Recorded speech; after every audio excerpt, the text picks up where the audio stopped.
harus banyak yang ada beberapa hal yang harus diluruskan. Ada yang mengatakan baduy luar itu buangan dari baduy dalam. Nah itu sebetulnya tidak seperti itu. Jadi sejak adanya baduy itu sudah ada baduy luar dan baduy dalam gitu. Jadi baduy luar itu sebagai pendamping atau pendamping baduy dalam. Jadi baduy dalam itu sebagai pemimpin adat atau pemimpin ritual adat, jadi sebagai imamnya. Jadi kalau upacara adat dipusatkan di sana. Pun itu tugasnya patua adat. Di Cibeo ada, di Cikartawana ada, sama di Cikesik juga ada Puun. Jadi dalam 3 baduy dalam itu ada 3 Puun. Kenapa jadi di sini jadi objek wisata? Setahu ibu katanya dari tahun sekitar 70-an itu udah di sini udah jadi objek wisata. Bahkan sebelum merdeka juga udah dijadikan objek wisata. Mungkin karena keunikannya dan juga mungkin karena lingkungan masih kelihatan indah gitu, masih kelihatan hutan-hutan di samping-samping kampung. Kalau saya keseharian ini paling biasanya kalau lagi nggak bertani saya di rumah berjualan. Baduy dalam ini sehari-harinya sambil tani, tanam pisang, durian, pete. Selain itu ada bikin kerajinan, madu. Kalau aku kerjanya bawa durian ke pasar sama teman-teman, kadang-kadang bawa kayu, bawa pisang.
Dari baduy ini kehidupannya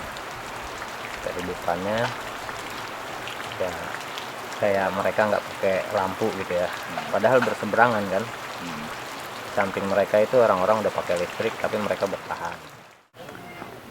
Yang menarik dari baduy banyak kultur budaya yang memang kearifan lokal yang kita harus gali. Yang kita tidak banyak jumpai di kota-kota lain atau bahkan di suku-suku lain. Sebenarnya semuanya antara baduy dalam dengan baduy luar itu mereka punya kesamaan. Kesamaannya yaitu bahwa mereka punya pimpinan tertinggi yang menjadi kiblat. Baduy punya filosofi pondok temenang disambung, panjang nggak boleh disambung. Jadi kalau sudah pendek nggak boleh disambung, yang panjang tidak boleh diputus, tidak boleh dipatahkan. Itu meaningnya mereka menerima hal-hal yang sudah menjadi fitrahnya, hal-hal yang menjadi sudah pemberian Tuhan untuk alam ini. Yang ada kita diajarkan untuk menjaga alam, sehingga lingkungan dengan kesederhanaan. Makanya di sini tidak ada kendaraan. Belum ada motor, belum ada listrik, belum ada teknologi yang populer digunakan oleh masyarakat perkotaan.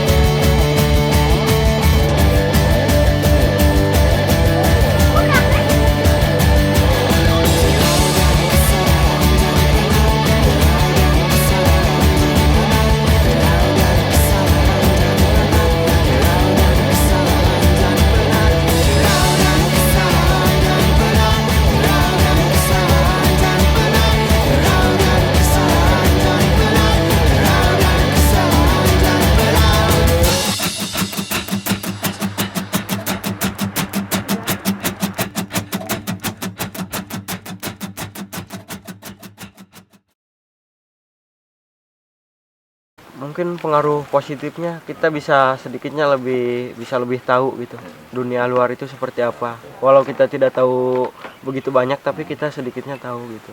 Dan negatifnya mungkin sudah terpengaruh mulai dari pakaian, terus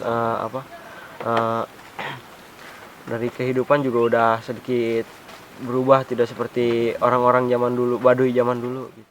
Pakaian juga Baduy luar ini sudah banyak berubah. Jadi sudah banyak berubah, terutama gaya rambut gitu ya. Gaya rambutnya yang di begini-begini gitu.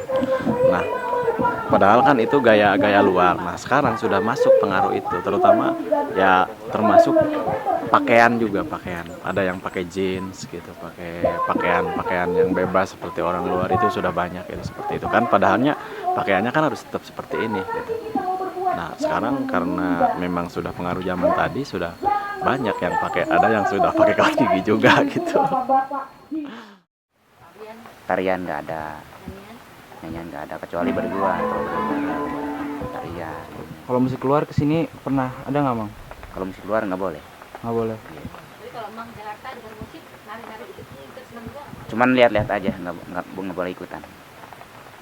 Kalau nonton nggak apa-apa. Nonton bioskop pernah? Pernah. Di Plaza BSD itu. Boleh itu nggak boleh masuk Baduy dalam, hanya untuk Baduy luar. Tapi kalau turis lokal itu bisa ke Baduy dalam. Banyak orang-orang yang dari luar sini, terus aku temenin mau ke Cibeo. Kalau lingkungan, mereka benar-benar menjaga lingkungan, kayak melestarikan tanaman yang ada di sini atau hutan-hutan, mereka benar-benar menjaga gitu ya. Banyak yang saya cari di sini. Pertama, saya pengen istirahat. Kedua, saya pengen ketemu dengan keluarga yang saya pikir mereka yang mulanya bukan siapa-siapa, lalu kemudian saat ini sudah menjadi bagian dari keluarga saya. Jadi saya menjaga silaturahmi terhadap masyarakat khususnya di Kampung Balimbing. Lalu saya punya anak-anak didik yang mereka karena tidak boleh sekolah, tidak boleh membaca, tapi saya punya anak-anak didik yang ada di sekitar sini, terutama anaknya Kang Sarpin. Saya ada sekitar 15 anak yang sudah saya bina untuk belajar membaca dan menulis dengan cara saya. Jadi setiap kali saya punya kesempatan waktu di luar pekerjaan, saya berusaha untuk selalu ketemu mereka, minimal di kampung ini. Lebih dari itu ya saya refreshing dan buat stok foto. Terakhir saya coba menerbitkan buku tenunku, tenun di seluruh Indonesia, lalu salah satunya juga tenun Baduy. Jadi buat saya kesini pun salah satunya adalah membuat tabungan foto. Untuk pertanian ada sedikit bantuan dari luar juga, kadang-kadang ngasih pohon rambutan buat tanaman duren, pete gitu. Alasan kan istri saya bikin tenunan, jadi pelopor tenun. Jadi kalau ada pesanan-pesanan, tenunnya dibawa ke Jakarta atau kalau lagi ada upacara kebetulan kalau lagi ada acara pameran misalkan, itu diundang ke Jakarta, jadi bisa masarkan di Jakarta gitu. My name is Adil.